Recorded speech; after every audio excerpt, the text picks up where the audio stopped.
Hey everyone, Chelsea Williams. I'm back. It's been a while. This video is going to be bringing in business experts. So in any area of business, it's not all about the numbers. We don't just talk about money. I'm actually an undercover business guru too. But it's not all about the numbers. And today we're going to talk about hiring, empowering, and how to encourage leadership, which I personally believe can make or break a business. So this stuff is so important. And with us today is Molly McGrath. She has her own company where they really focus on this and they try to shed some light and understanding on the subject. So Molly, thank you so much for giving us your time today. Oh, absolutely. Thank you for having me.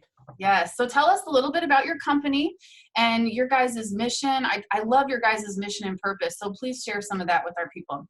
Yeah, absolutely. So we've been in business since 2008, and my company is called Hiring and Empowering. And we created it, 12 years ago, what have you, based on a need that many attorneys were sharing that they weren't sure how to get their employees to step up and lead, how to get them out of the mindset of showing up every day, putting their head down, doing their work, and collecting their paycheck. How do I create what we've coined as a term, an entrepreneur in an entrepreneur's world? So our whole mission is how to bridge the gap between the entrepreneur mindset of owning a business and having everything come at you every single day and feeling what we hear from attorneys and entrepreneurs as a whole, feeling like you're so alone and nobody has your back.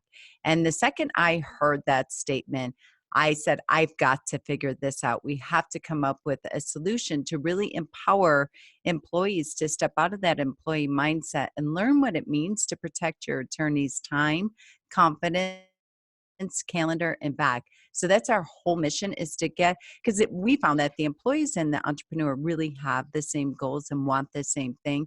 They just don't, they're not speaking the same language, and they don't know how to get on the bridge and get behind each other's goals and while being able to serve the client. Yes, yeah. And you bring up a good point that, everybody wants what's best. And I think that that kind of starts with leadership. Yes, absolutely.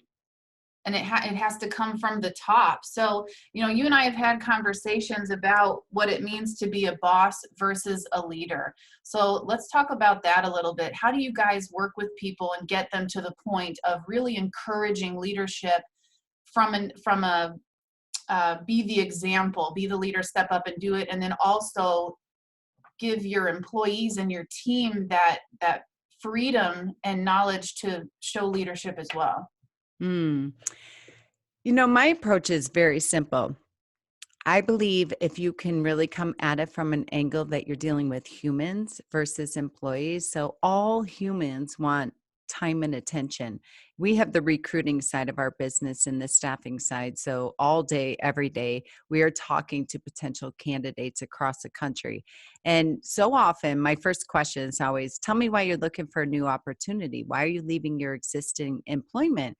And they'll say to me, there's no opportunity for growth, or I'm looking for more opportunity, which I can tell you 100% say that. And I said, great. Tell me what opportunity means to you. Tell me what growth means to you. And when I really peel away the layers of the onion, what I find out is they're not getting time and attention. And that's what human beings want. So I think the difference between being a boss is, here's your job description, show up, do your job, and you don't have a tremendous amount of communication. You're not talking about what's working, what's not working, and you're not sharing your vision and what you're up to. And sometimes the vision, mission, those terms are overused, but I see what leadership is vulnerability first and foremost, where you're willing to sit down and share what's not working, where you're jammed up, where you need help, where you need support, well, in all facets, especially in regards to revenue and calendar and workflow, et cetera, and giving your team consistent time and attention. So I have my attorneys' biggest change that they make in regards to making that shift from a boss to a leader is having a dedicated weekly meeting with their entire staff. And so often they'll fight me on that, and they'll say, we don't have time for that. We have client meetings. We have a ton of work to get done. And I say, it's a greatest investment. Trust me, try it for 30 days. And the completely the complete culture, as well as the calendar, the cash flow, everything transforms within 30 days. Because once you start sharing what you're up to, what your mission is, employees so often they'll say, oh, great, you just got hired by a client for $5,000 or what have you. And they have this story in their head. I'm only making X amount of dollars an hour, and you're taking all this money and you're pocketing it. But once you start opening up the walls of the business, so to speak, and sharing, what your monthly revenue goals are, what your overhead is, what type of, how much work, what your KPIs are, all the work that goes into for that $5,000 fees, it is transformative. The employee, like, overnight shifts from that employee mindset to really a leader mindset, where they will protect and defend your time and your calendar and protect you from the clients.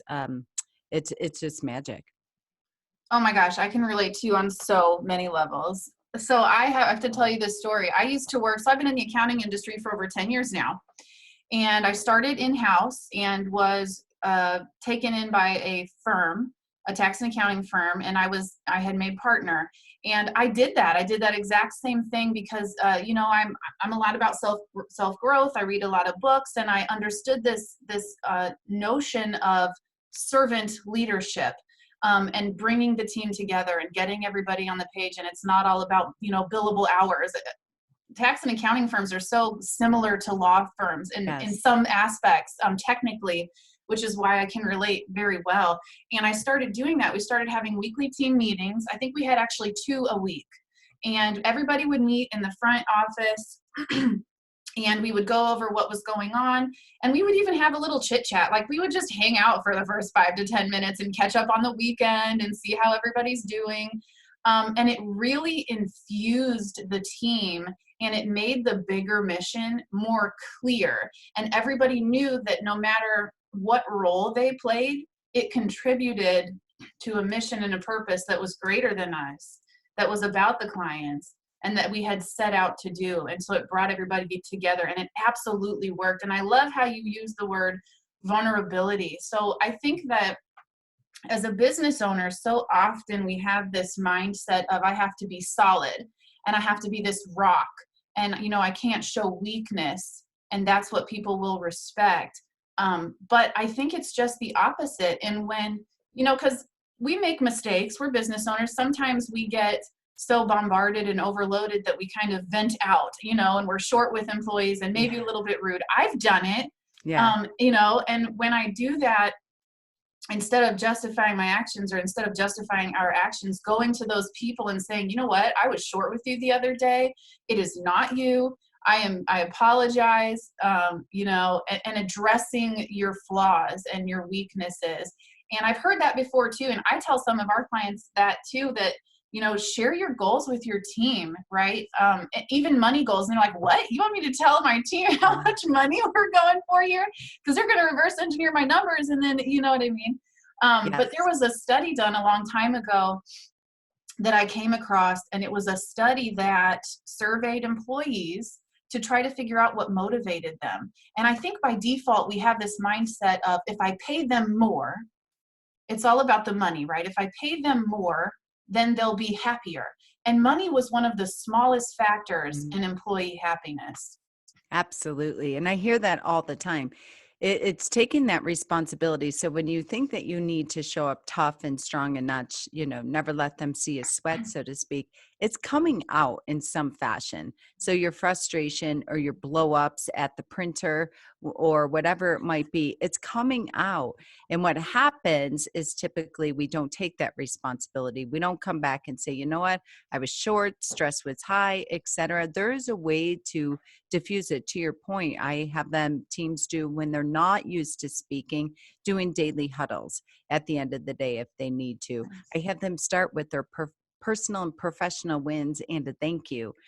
To your point, where you're connecting and having a coffee clutch in the beginning, because you learned so much about people, of what they're going through, either from the highs, the lows, what have you. So when you're able to be vulnerable, number one, and then take responsibility, that's one of the biggest transformations in leadership. When you have a freak out and a blow up, and it's going to happen, it happens on all sides. And then you come back and you take responsibility for it, not justify it, not defend it, but you just say, there's many reasons why I just had a blow up, but I'm apologize, and my intentions were well, but the delivery not so great. So let's figure out a way how we can triage this and try to diffuse it the next time. Your employees, and I just wrote a blog, it posted yesterday, that it's not about the money. To your point, it's when they get acknowledgement, they get time, they get praise, they know how incredibly busy you are. So when you're willing to give your team, especially if you're doing billable hour work, and you're willing to give your team some dedicated time, your undivided time, that's greater than a bonus any day of the week.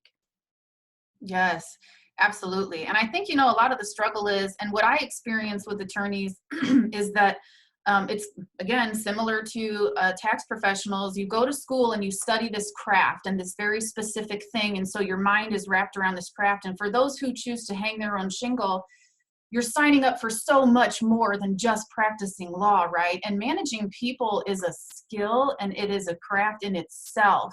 Mhm. And so I think that's why I think what you're doing is so important. And, giving people the tools to be able to do that. And so you have some tools that you can share with our audience that they can reference to kind of get an understanding. If you're not sure, you've never heard the term, servant leadership, or empowering your employees and even wanting them to become leaders in their own right within your firm. What are some tools that you can share that you have out there that people can use? Yes, we have on our website, hiringandempowering.com, we have a few books out there. The first one that we wrote is Don't Be a Yes Chick, and it's about how to stop babysitting your babysitting your boss and without losing your sanity and your spirit in the process. And it's really about role reversal, so to speak. Your entrepreneur is so busy trying to make it rain, generating revenue in the conference room, meeting with clients, and they really want somebody to have their back and to be able to manage the office, manage the calendar, protect their time, protect their confidence. And so often we'd hear from employees, I feel like a professional babysitter. I feel like a professional babysitter. And we're like, you are. And it's an absolute honor to serve in that role. And once they could have that 2 millimeter mindset shift, they're like, wow. I'm like, in essence, just shift your mind to being like a CEO. That's the definition of a CEO. They're a professional babysitter.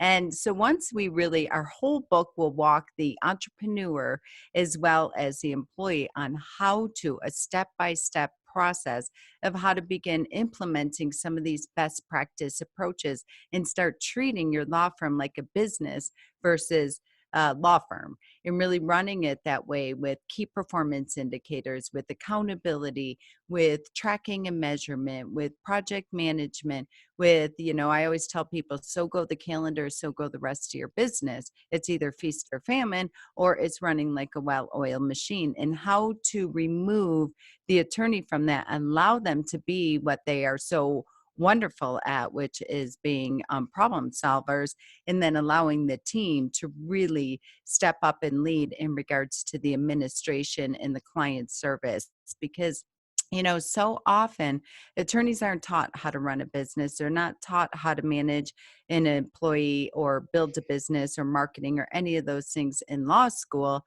And so when you surround yourself with people and you hire properly the right people for the role, then typically when I hear that business would be great, but for the employees, I can't find good people, blah, blah, blah. That's not my experience. It's just that you don't really have a methodical hiring process. And the biggest thing that I hear from employees is the entrepreneur won't let go of control. And they're not giving their employees permission to step up and lead. They're not giving them permission. They're giving them all the responsibility to do it, but zero authority and zero permission to do it. And there is a massive distinction between that.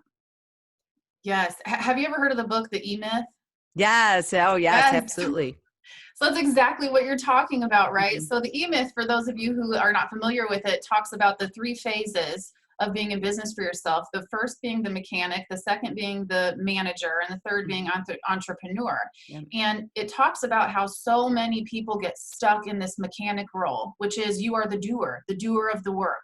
And they never get to this role of management where they can delegate and empower other people to take over some of that responsibility. And I think that's a huge step. And I encounter that a lot, with the work that I do too. They just, I think, like you said, we're all human. This is kind of human nature. And it's something that we have to be willing to step out of our box on. And I was just having a conversation with someone the other day. We were talking about being entrepreneurs, and we took the leap. We say the leap like it only happened once, right? If you're going to be successful, you have to not only take the leap and another leap and leap again, but if you get to this place where you're really fortunate to anticipate the leap, look for the leap and evaluate which leaps you need to take. And so I think that's definitely one of them that holds a lot of people back, is getting out of that mindset of I'm the only one that can do it right. I'm the only one that can do it right. And being able to delegate and entrust other people and empower other people to carry these things out. I was watching Hotel Rescue. I love those shows, like The Prophet and Hotel Rescue and Restaurant Bar Rescue. And the Hotel Rescue guy said specifically, he said, I hire people that are better than me and surround myself with people that are better than me because of that. And I love that analogy of the leap. In my mind, I'm thinking of leapfrog, so to speak, where it's constant. You're leaping daily, if not, weekly. You're constantly taking that leap. And I think so often that entrepreneurs, especially when you're starting out and you're a solo small entrepreneur, you have this evidence that I've tried that and that didn't work. So not doing that again. And I hear that all the time. And I always tell them, well, consider the possibility that you made that decision. And when you tried that, you didn't have the awareness that you have now. You don't have skills like coaching or the things that are available now, the E-Myth, what have you. When you made that decision, you were making it from a place of pain and unconsciousness. And now that you're working with me, working with you, working with other people, and you have some guidance and you have some tried, tested, proven methodologies, just consider the possibility that the way that you did it before was just very from a place of pain, is what I always say. So often I think that I leaped before and it didn't work, so I'm not leaping again. And Backing off the cliff. yeah, Yes, exactly. absolutely. Yes. So you brought up that you in your book that you were talking about that you help people identify and track KPIs. Can you share some of those with us, like specific KPIs that once you have the correct data and tracking tools that people can keep an eye on for stuff like this? Yeah, absolutely. So, I believe that every position should have key performance indicators, and it doesn't have to be, 10 million different spreadsheets and graphs and very difficult.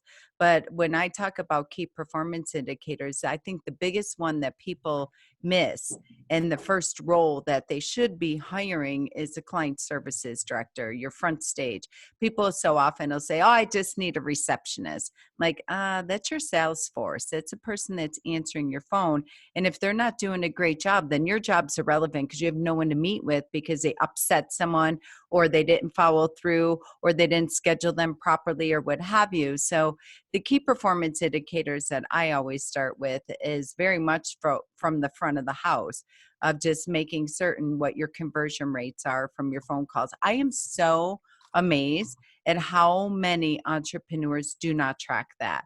They'll track everything from the workflow, and to your point from the E-Myth being the technician, they'll look at the average case value, they'll look at the life cycle of a file, they'll spend all their time looking at all that right down to the penny, which is beautiful and necessary, but they don't do it from the front of the house, from the receptionist or the front desk person, which is when you're in the personal service industry, that's where you need to start, in my personal opinion, is looking at, so often receptionists or client services will tell me, and vice versa, the entrepreneur will tell me, well, I don't know how to track the person on the phone. And that's the easiest one to track, first and foremost, and really where you should start, of looking at how many phone calls come in a day, and what was the average value, how long was the phone call, where did they come from, and what was the conversion rate, because it'll tell you if you're not having enough phone calls, which most attorneys hide out from this fact. I think quite often subconsciously they don't want to know that because they don't want to know their phone's ringing. So often they'll say, we're so busy, our phone's ringing off the hook, everyone's overwhelmed, our calendar is jam-packed. And then I'm like, well, wait a minute, you don't have any money. How is this possible? And then when I start running the reports and looking at it, I'm like, this is delusional. These are all existing clients, or these are old clients that have already paid you, and you don't have any healthy boundaries or standards or systems in place. So you're just giving them all this time that you're not getting paid for. So you're really not that busy. You just have a lack of process and standards. So when I start having them, and I always tell them, the good news is to look at an empty report, because after 3 weeks of looking at an empty report where you have no clients coming in, you have no brand new cash flow coming in, you don't have any pipeline of prospective clients, you're going to get good and frustrated and do something about it. Mm-hmm. Oh my gosh, I love all the things that you just said. We can really relate, because I feel like you're kind of like a slice the onion instead of peel the onion sometimes when Yeah, I necessary. like So that. I love how direct you are.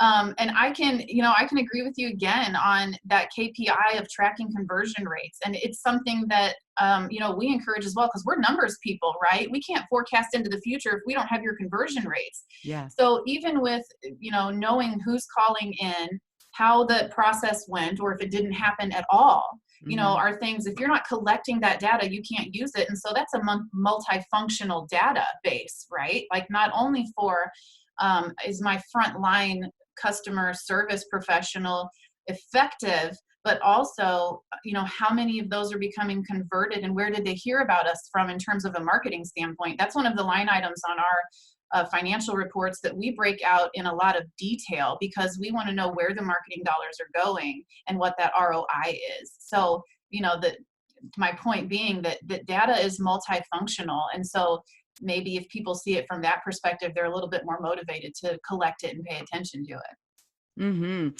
And it's so funny because I'll have attorneys call me all day, every day, and they'll want to complain about their employees. And sometimes it's valid. Sometimes I feel like it's hiding out, so to speak. So I'll get the same phone call from the same type of people every single week saying, I can't get him or her to do this, or they came in late again, or blah, blah, blah. And I'll shift it and I'll say, let's talk about your metrics. Let's talk about your reporting.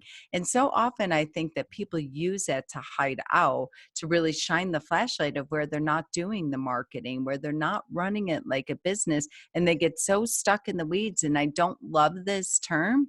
It's overused, but in the drama, it's sometimes they just get so, and they say, well, if I can't trust my people, I can't go out and market because I'm afraid we can't deliver on the promise on the marketplace.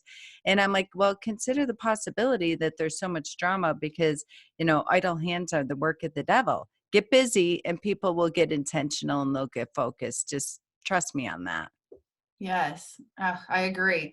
So I want to share some books that I have come across that go really hand in hand with what you guys are doing. And I know some of our audience, they are total readers. Like, they will go buy the Mhm. book as soon as we mention it. So I want to mention these. Powerful by Patty McCord. This lady was, I believe, the HR director of Netflix for a number of years. And what I loved about this book, what I took from this book, is Netflix has their employee environment, from their hiring process, they have this mindset of it has to be the right fit. So a lot of books, all three of them, two of them that I'm going to share, talk about not only getting the right people on the bus, right, hiring the right people, but making sure that those people are in the right seats on your bus, because you can have someone who is super skilled, but they're in the wrong seat, and so they're not performing very well, and so that just needs to be adjusted. Netflix, in this book, they encourage healthy debates. They even have a stage. They put people up on a pedestal in two chairs, in real life, and they will have them debate back and forth and argue their point, and everybody will watch and listen so that we can get a consensus on what everybody thinks. I mean, it is such a healthy way to encourage your team to speak out. And, I really believe that some of the biggest golden nuggets that you can discover in your business can be found from your team, because they're doing things and seeing things, if you're delegating properly, that you're not seeing and doing. And if you don't request feedback and have an open door policy, you're never going to know. I mean, they're the biggest source of improvement. Like the people I work with in my business, they're the biggest source of improvement sometimes for me. And Mm-hmm. so that's what I really love about this, is it's so different. It's so innovative, the way that they build their teams. John C. Maxwell's The Leadership Handbook, 26 Critical Lessons Every Leader Needs. I mean, it's John C. Maxwell, enough said, right? Yes, He's like the indeed. guru. And then Good to Great by Jim Collins. This is one of my favorite books. So I go science on lawyers all the time, because they're like very factual, and I love Yes. science. I love studying the brain and how it works and habits and stuff like that. This book struck me because Jim Collins and his team set up a scientific study environment of publicly traded businesses, publicly traded being the baseline, right? The comparable there. And in the beginning of their study, their goal was, I want to know why companies like Walmart, GE, Johnson & Johnson have stood the test of time. Through different leadership, through different generations, they are still here doing well. And they said at the beginning of the study, we are going to disinclude leadership. We are not going to consider leadership, because we don't want our study to be biased on the person. We want to focus on the business. And as soon as they got into the study, they quickly realized that they cannot omit leadership from the equation. And so I love this book because of that, because it was something that, again, a lot of people kind of disregard the whole leadership role and the importance that it plays, and knowing how to be a leader. And this scientific study of research couldn't deny it. And so that's why I absolutely love that book. It's one of the first books that I ever read. And, it's funny that you say, I love how direct you are. You're like slicing the onion versus peeling it. 25 years ago, when I stepped into this industry, that was not me. I was a yes chick, and that was where the name of the book came from, was that I would just say yes to whatever my boss had, and I had a very entrepreneurial boss, and I would just say yes to whatever he had recommended and just be a really good employee. After I read that book, the greatest thing I took out of that book is the health of every organization is the ability to have the fist pounding conversations, and not from a place of brutal. I don't love that terminology, brutal honesty. We always talk about honest, well, respectful conversations. It really came out of after reading that book. But so often employees will suffer in silence. And to your point, they're on the front lines. They have the greatest insight into your business over anybody else, from the receptionist to an associate to your marketing people, what have you. And I would add another book that I read right after that, which was Crucial Conversations, which gave me the platform and kind of the structure to have those honest, while respectful conversations, because I believe that the ability for creating the environment for your team to speak up and to really give you honest, while respectful feedback and pushback, and to have those crucial conversations, and to have those fist pounding conversations in a contained area, in a weekly team meeting, in a board of directors meeting, and be able to kind of debate, to use your point with the Netflix book, is that, crucial conversations, if you have, your team has something to say, but they're not speaking up, or you're constantly getting yes everywhere that you turn, that people are holding back. So I would highly recommend adding that book to the list as well, to piggyback on Good to Great. Yes, thank you. And what was the name of that one again? Crucial Conversations. Awesome. I'll put all of these in the notes so that Great. everybody has access to them.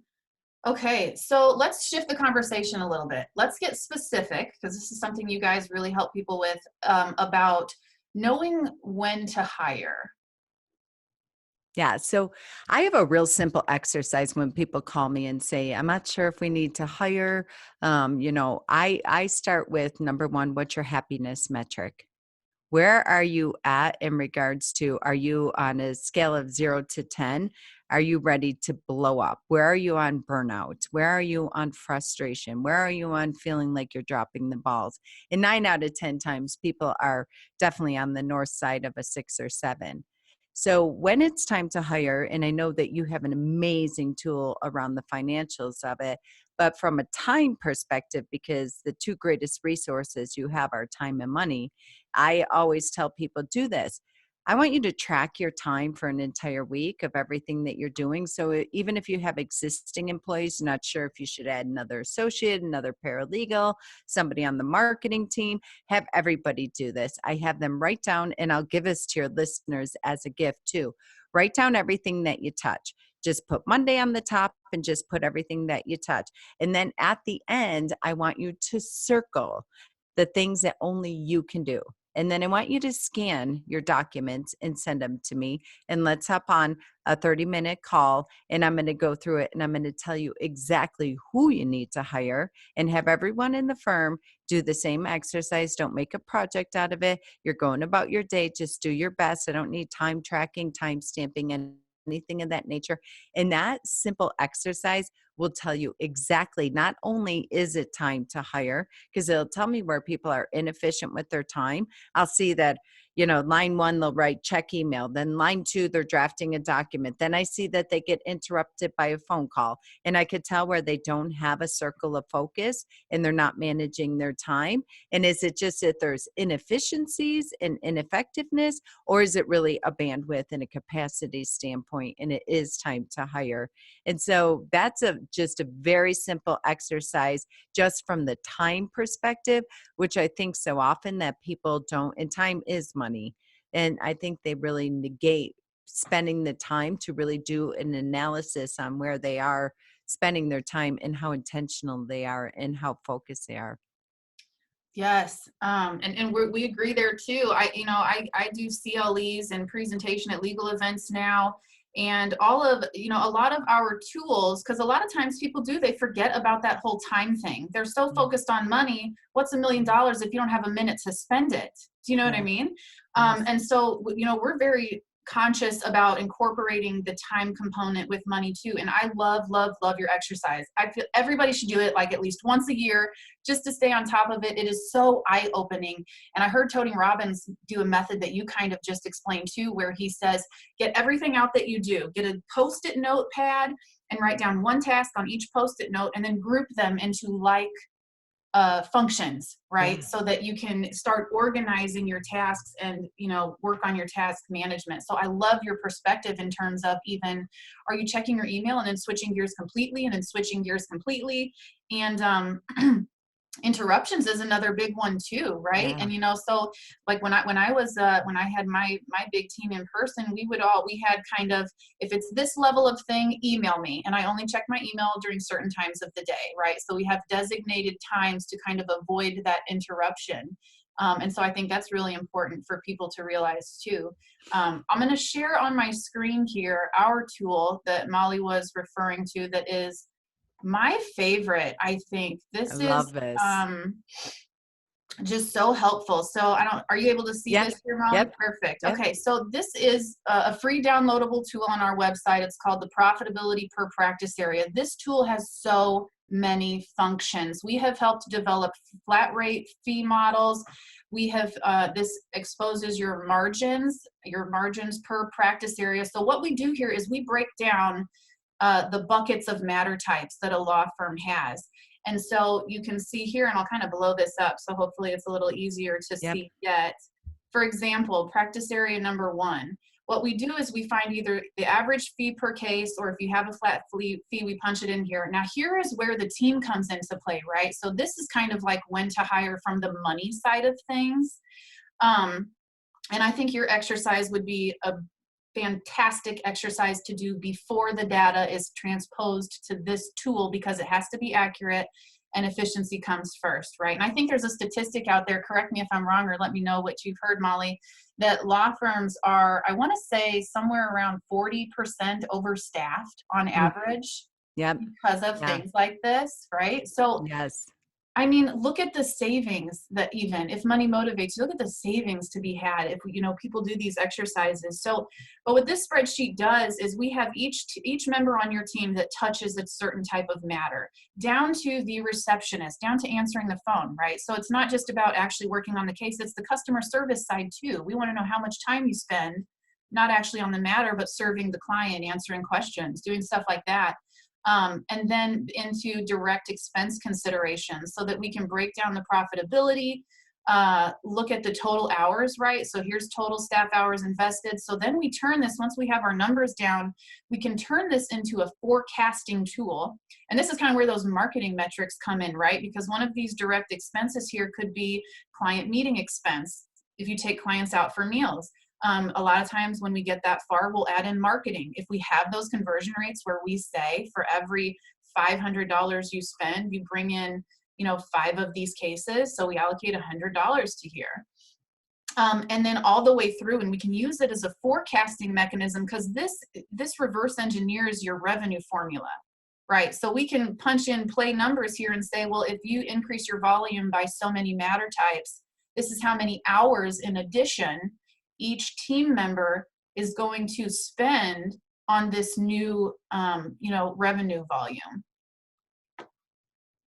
This is fantastic. And what I love about it is when you break this down and you see it where you're either overstaffed, understaffed, where you're spending too much time in document acquisition or what have you. You can't unhear this. You can't unknow this. And it just shines a flashlight on accountability for you making the next right move, the next bold move that you need to do. And so often attorneys will fight me on this from a place of fear of either having to throw down money for hiring or throw down money for marketing or whatever it might be, or having to let someone go and reshift roles and things of that nature. And what I love about this is that it takes out all the drama and all the feelings and the emotionality. It's no longer an emotional decision, it's a business decision. And this tool is so revolutionary because the numbers don't lie. You can't fight with it. That's why I love them.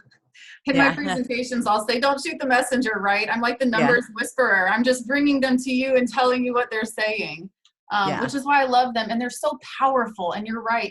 It can create this aha moment that once you get it, once you see it, you can't undo it and it's going to eat at you. And it's 2020. There's technology for almost everything. I mean, Yes. AI has found its way into the legal industry. And, a lot of people are intimidated by AI in a sense that they don't want it to replace themselves, right? But nothing can replace, like you said, the most important part of your business is that frontline customer service professional. And nothing can replace that human to human experience. So utilizing technology to optimize efficiency, is something that I think everybody should be looking at on a constant basis because it's moving so fast. And with information like this, you can see where technology kind of can fit into the picture to, increase margins, increase efficiency, and things like that. And I always tell people like AI and technology are a complement. You have to look at it from a different perspective, that it's not about replacing a human or cheapening your client experience or service, but it actually gives you the power of the pause. It gives you the breathing room to actually be present with your client when you're with them, to actually slow down. And it's not replacing anybody by any means. It's giving people the undivided attention and the breathing space that they need to be able up level whatever else they're working on, or get to other projects that do need the client experience that you're unable to get to because you're so in the trenches in the technician roles. You're so in the trenches of doing things the old school way and reinventing the wheel every single day. And I love this spreadsheet because where can we automate in a way that allows us to over deliver from the client experience and to enhance that value proposition and outbeat our competition. That, I always tell people the phone will make you rich. And so many people are afraid of the phone. So if I'm able to free up my client service coordinator or my marketing initiative for 10%, 15% with automation and or technology, you want to look at it of, okay, how can I free them up from the technology side and the computer side of it so they can be front facing in building relationships more? And you will always, always win with that model. Yes, yes, absolutely. All right. I think we're about on our time. This has been so amazing. Like I love this conversation. Me too. How, if people want to get in touch with you, Molly, how can they do that? And we'll also list that out in the notes too. Sure. You can go to hiringandempowering.com. And a gift I'd like to give you all is a downloadable book that talks about a lot of the principles that we talked about today. Entrepreneurs and Entrepreneurs World, how to get your employees to step up and lead and really get into this leadership mentality, and how for you to have the conversations with them up front and to enroll them and embolden them and empower them into really what's in it for them, what's in it for you, and what's in it for the client, and really speaking into those opportunities for growth and for expansion in your business. Awesome. Thank you so much. I really hate Yes, to cut us off. I feel like we could go on I here. know. You know, I want to be respectful of your time. So we might just have to have you back, but I really appreciate you coming on here and speaking on this. I really hope that people take this to heart, because it is so much of a bigger piece of business, I think, than a lot of people realize. I think it's very underestimated and it's so powerful. So I so appreciate you coming on today, Molly. Thank you. Oh, thank you for having me. It was so much fun. Awesome. All right, guys, there you have it. Until next time, legalpreneur on.